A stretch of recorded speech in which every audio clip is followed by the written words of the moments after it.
Hey guys, in this video I'm going to show you how to control people's screen on your iPhone iOS 18. So it's really easy and simple, guys.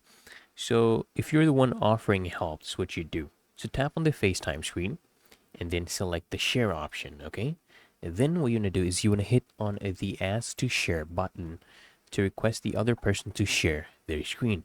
And what's going to happen is an alert will appear on the screen. You just want to request the person to tap the share button in the share your screen prompt, and they will see a 3, 2, 1 countdown as soon as they do so, and the screen sharing will begin.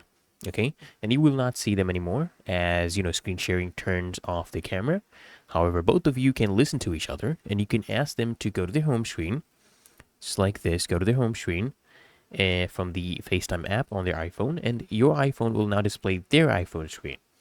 So what you're gonna do is you want to tap on the screen sharing screen. Go ahead and tap on this one to expand it and basically reveal the controls. Okay, and you may also move their video screen to the side to hide it.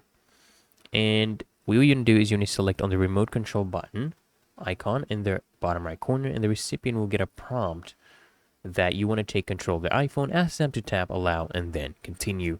Really that easy and simple, guys. I hope this guide provided value to you, and if it did, consider smashing that like button as well as subscribing to frequently asked questions, and I'll see you guys in the next one.